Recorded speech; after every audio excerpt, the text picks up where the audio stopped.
I think we can all agree that 2023 has been one of the best years for gaming in a while. We've been blessed with Spider-Man 2, Baldur's Gate 3, Tears of the Kingdom, and even a fantastic remake of Resident Evil 4. But the game that stood out the most to me this year has to be Gollum. Such a polished, high-effort AAA title that really pushes the limits of what these next-gen consoles are capable of. And because of that exact reason alone, I genuinely did not expect to see another game coming out this year that would replicate Gollum's charm. But here we are with Skull Island: Rise of Kong.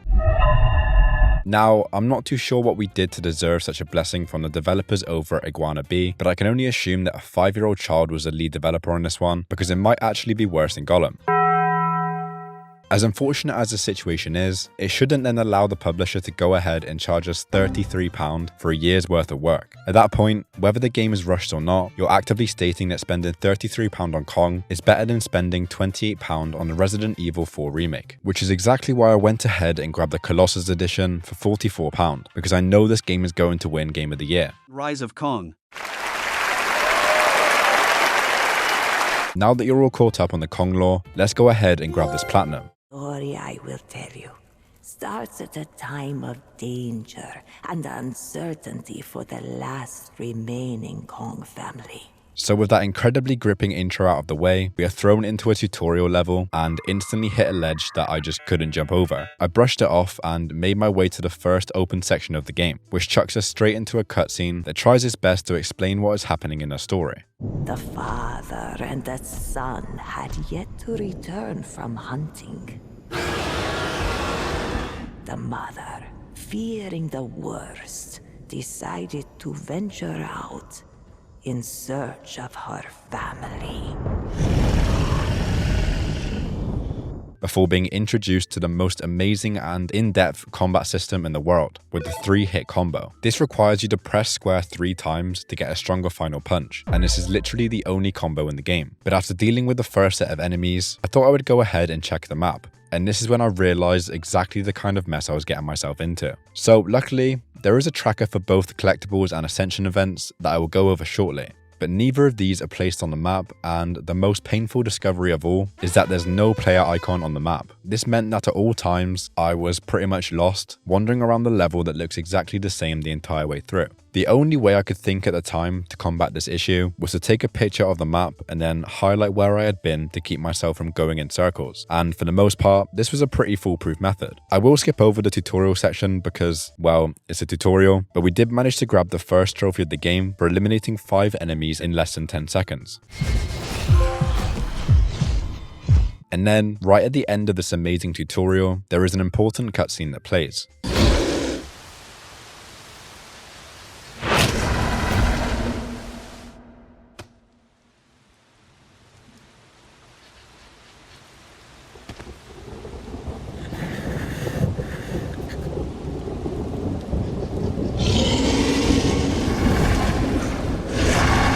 So I don't really blame you if you have no clue what just happened, because neither did I. But essentially, Kong is the little guy and we are his mum. The dad just died in a fight with Gore, and now we are here to save the day and save Kong from harm. I tried my best to take Gore down, but apparently it's a scripted fight and we need to die in order to progress the story.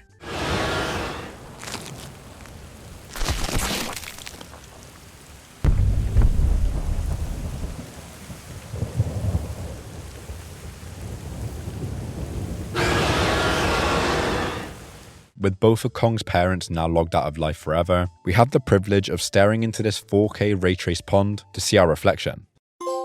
Wanted to take the life. And then, what I can only assume is at least 5 years in the future, we are awoken by a purely silent noise. And then Kong gets a massive PNG migraine.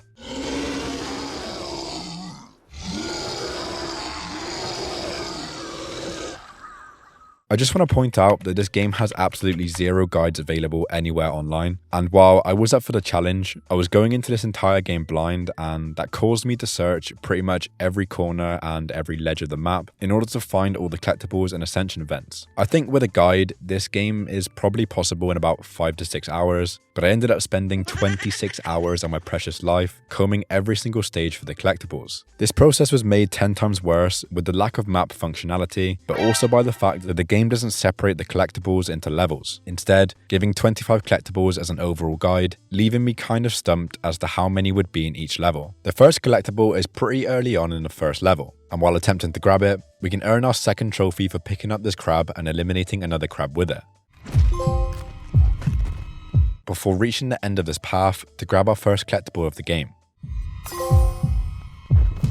There is a pretty large amount of miscellaneous trophies. I would argue that almost half the trophies in this game are just random tasks, like eliminating 100 enemies for this trophy,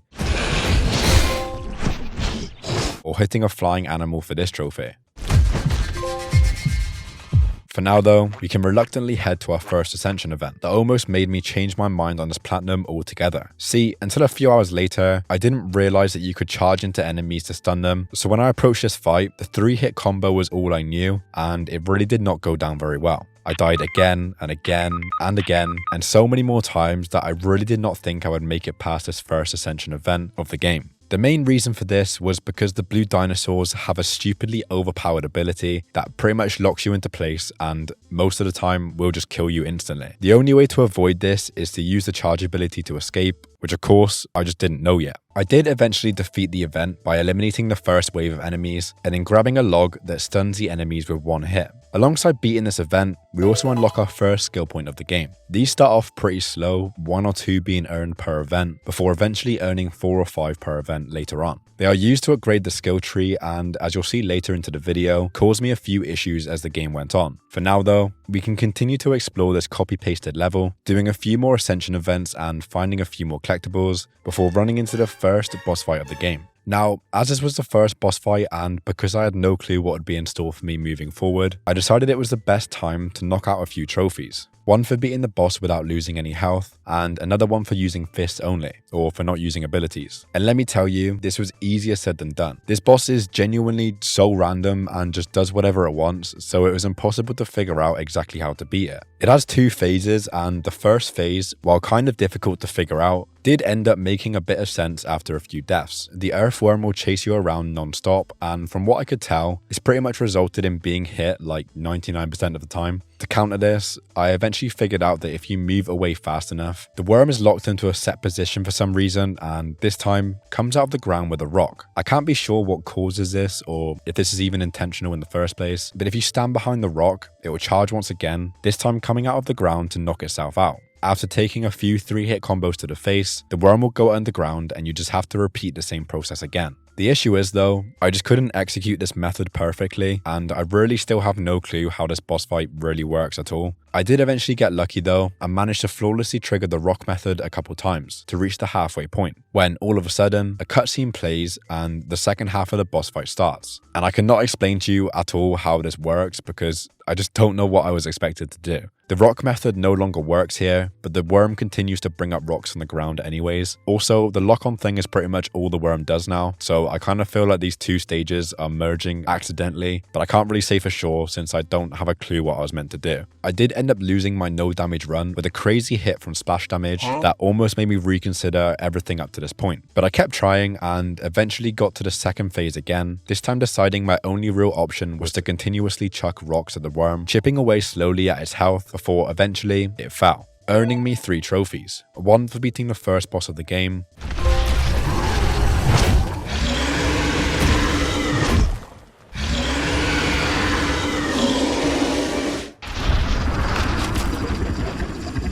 another one for beating the boss with no abilities, and quite possibly the hardest trophy in the game, beating a boss without losing health.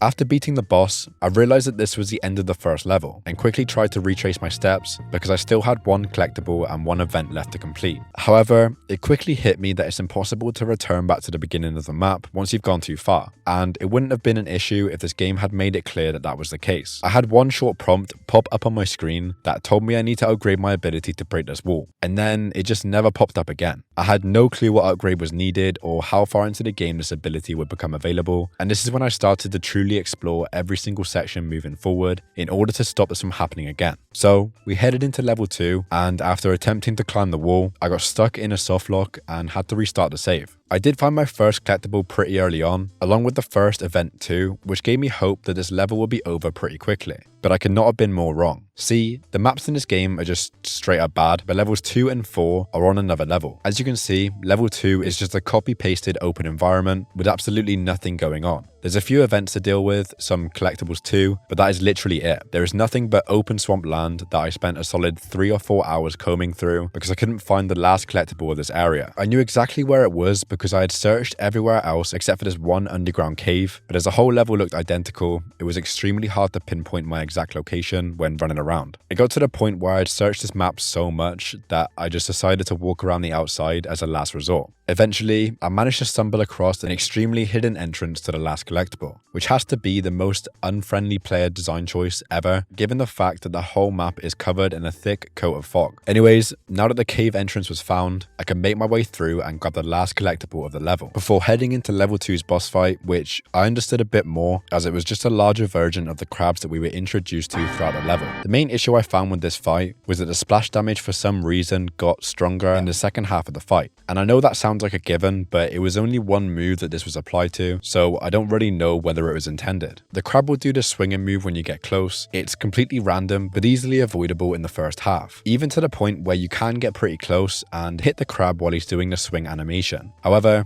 once Kong tears the horn off the crab's head, he gains this incredible ability to hit you even when you're not anywhere close to his claw. The only way to counter this is to just stay away when he's doing the attack and then get a few hits in before he does the same attack again because you're too close to him. Either way, once getting used to the BS attack, the crab eventually met its fate and allowed me to pass onto level 3.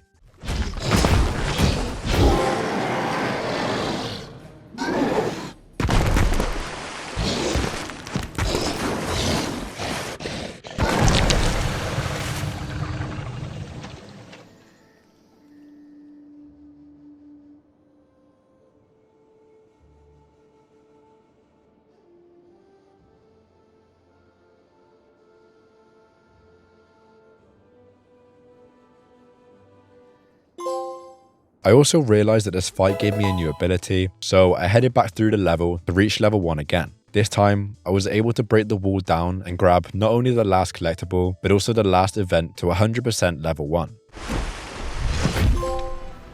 Not gonna lie, level 3 actually wasn't that bad, and he added the T-Rex into this one, which was a nice welcomed addition. The goal was pretty much the same here, clear some events, grab some collectibles, but I did manage to find a glitch that changed this whole level up in my favor. Right at the very start, you have to turn left in order to continue the map in a single direction. However, conveniently placed right at the start of this map is also a collectible that I really did not want to miss. So I just brute forced my way up this wall, trying as many different spots as I could to finally land on the top half and break the glowing debris to grab that collectible earlier than intended. What this also meant was that, technically speaking, I was at the end of the level before I was even supposed to be, and this caused the game to kind of break and stop spawning enemies as I was walking around the map the wrong way. I grabbed the last few collectibles with this method, but it wasn't super practical as the events wouldn't trigger, so I just kept exploring and eventually stumbled across the boss fight for this level.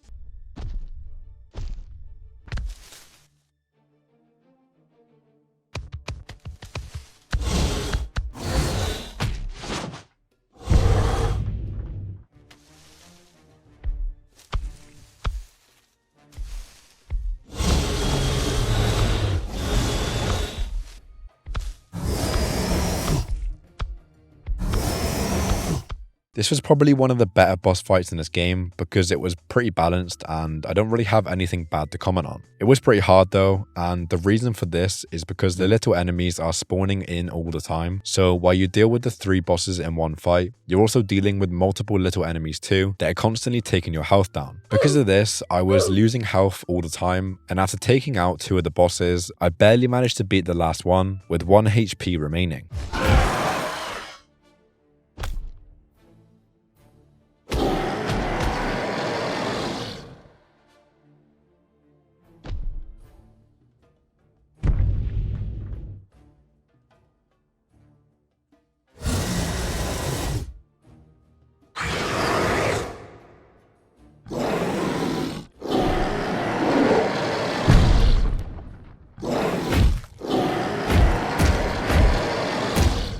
With the boss fight now cleared up, I went back through the level the legit way to clean up the events that I was missing. And this is when I figured out that spamming the roll button when in full sprint makes you hold that full sprint forever, increasing your speed by a decent amount. So with this valuable information being known, I just zoomed through the entire map, grabbing a few trophies. I eliminated 200 enemies, executed 10 enemies,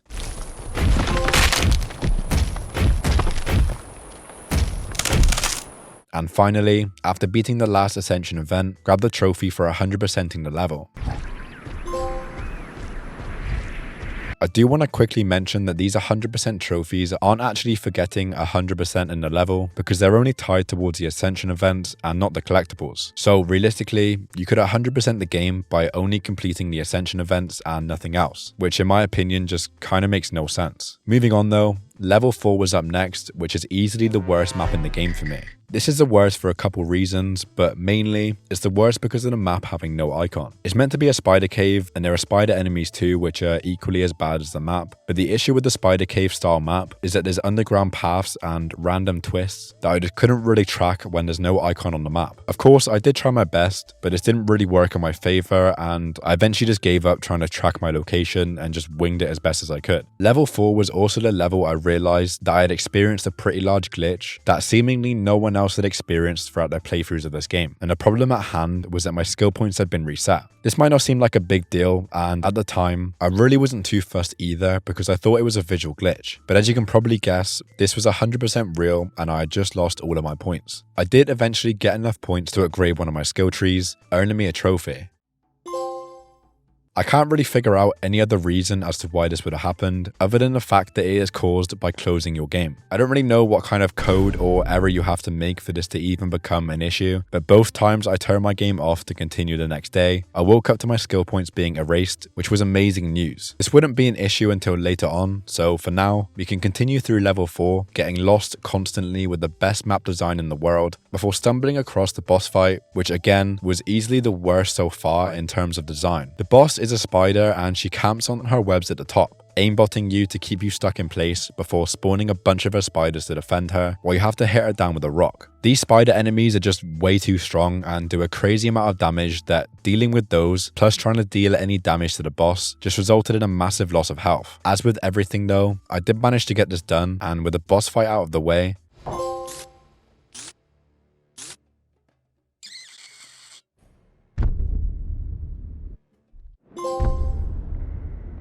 I just had to go back through what was probably the longest level in the entire game and figure out exactly where the last Ascension event was located. One of the main problems with the level design in this game is that there's no level select. This means that if I wanted to go back from level 5 to level 1, I would need to backtrack through every single map in the game just for that missing collectible or event. Now, luckily for me, I've been keeping up to date with everything so far, so traveling back through level 4 wasn't as bad as traveling back through the whole game. But the fact that there just isn't an easier way to clean up the missing collectibles is not really player friendly at all. The final Ascension event ended up being in a random corner of the map that I forgot to check because I had no clue where I was, but once clearing all the enemies, the trophy popped for 100%ing level 4. I did also grab the last collectible here too, and what is meant to happen is Kong will smash through the red floor to reach whatever is underneath it, but for some reason they just forgot to make this a solid object and you can fall straight through with no issues. With everything now collected, we can head to the final stage to wrap this game up once and for all. It seems that they put a lot more effort into this level than a few of the other ones, and I think it's possible that they designed both level 1 and 5 first in order to get them done correctly before running out of time and just duplicating the other levels over and over again. I'm not saying this level is perfect, as there is a load of boring sections that have nothing going on, but for the most part, it's 10 times better than the swamp and the cave from level 2 and 4. While exploring the level, I came across the last enemy I needed to eliminate all enemies in the game.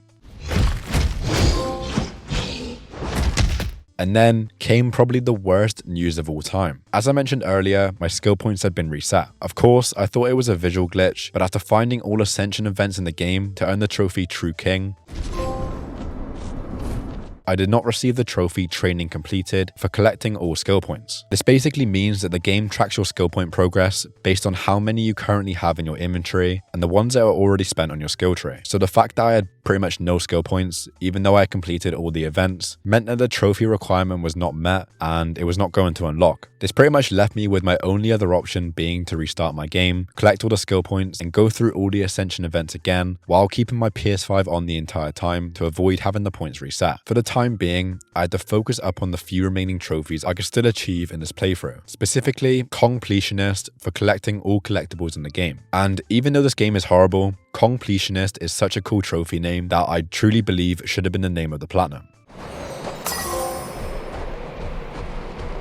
But with all miscellaneous and collectible trophies now out of the way, we can head to the final boss fight of the game, and I'm pretty sure by now you can probably guess who it was.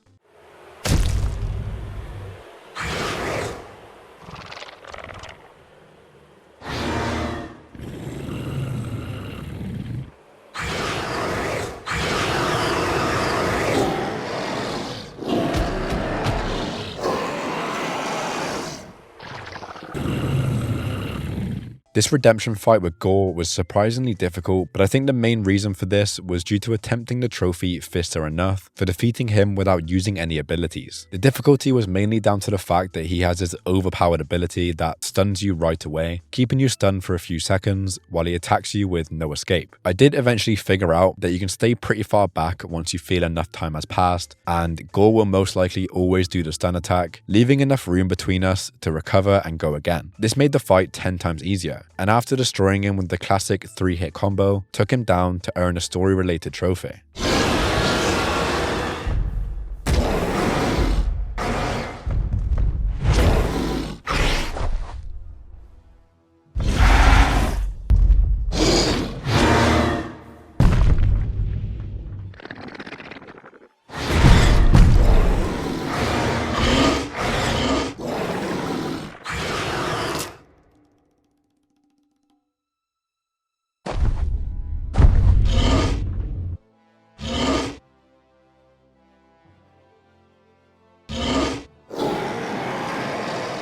And then also earn the trophies for 100%ing level 5 Kong had fine and for beating Gore with fists only. just begun.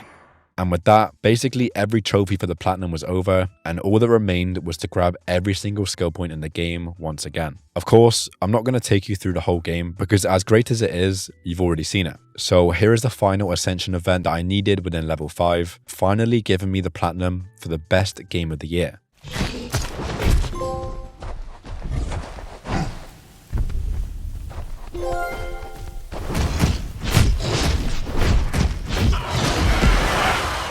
So, after spending all my free time grabbing this platinum, I have to say it probably was not worth my time, and I did skip out on Spider-Man 2 in order to get this done. But after getting the platinum for Gollum, I knew I would be able to do this and was ready for the challenge. It sucks that the publisher rushed this game to completion, and what's pretty crazy to me is that Kong isn't even available on their website, so they rushed it, charged an absurd amount of money for it, just to completely ignore the game as one of their own. Either way, please do not buy this game, even if it drops to £15 like Gollum. It truly is not worth it, and I actually think Gollum might have been a bit more enjoyable because there was actually a decent story there. Thank you guys for watching the video as always, and I will see you all very shortly in the next one. Bye bye!